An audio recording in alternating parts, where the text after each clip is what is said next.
नमस्कार। महाविद्यालय के YouTube चैनल पर सभी छात्रों का स्वागत है। हमने पिछले संक्षिप्त व्याख्यान में महाकवि कालिदास के विषय में थोड़ी जानकारी ली थी। स्नातक द्वितीय वर्ष में चलने वाला एक जो हमारा प्रश्न पत्र है उसका लगभग भाग अभिज्ञान शाकुंतलम नाटक है। उस अभिज्ञान शाकुंतलम नाटक से जो प्रश्न आते हैं उन प्रश्नों में रचनाकार कालिदास के विषय में प्रश्न पूछे जाते हैं। इसके अतिरिक्त संस्कृत साहित्य का जो इतिहास हम पढ़ते हैं वहाँ भी महाकवि कालिदास के कृतित्व और व्यक्तित्व पर प्रश्न पूछे जाते हैं।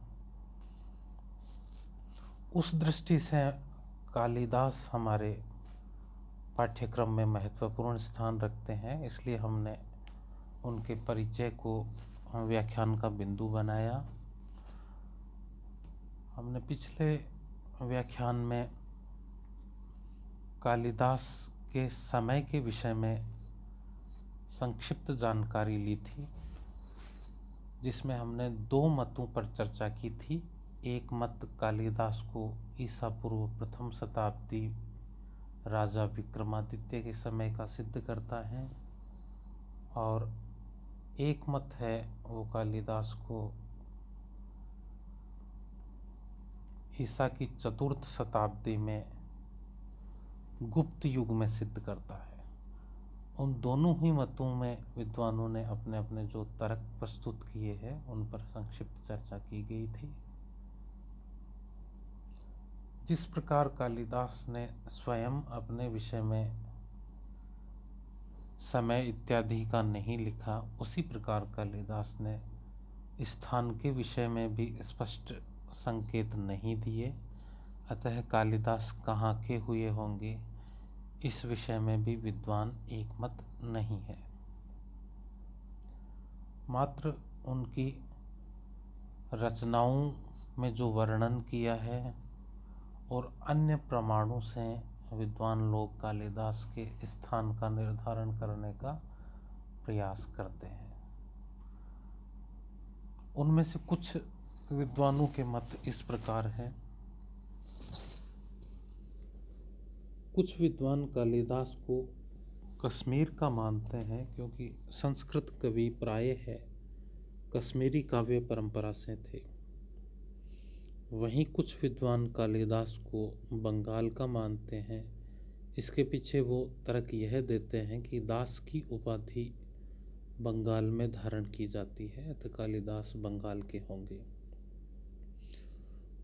उज्जैनी को मानने वाले विद्वान यह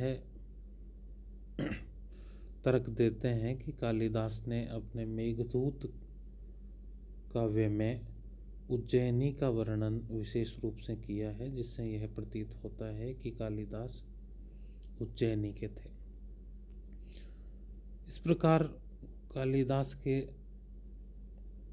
स्थान को लेकर भी विद्वानों में मतभेद है। समय और स्थान के अलावा कालिदास का जीवन, उनका बचपन, उनकी शिक्षा दीक्षा किस प्रकार हुई होगी, कहाँ रही होगी, इस विषय में भी स्वयं कवि ने कोई स्पष्ट प्रमाण नहीं दिए हैं। कालिदास को जीवन को लेकर कुछ किंवदंतियाँ, कहानियाँ प्रचलित है। कालिदास के परिचय या व्यक्तित्व के बाद जो हमारा प्रमुख बिंदु बनता है वह कालिदास का कृतित्व बनता है।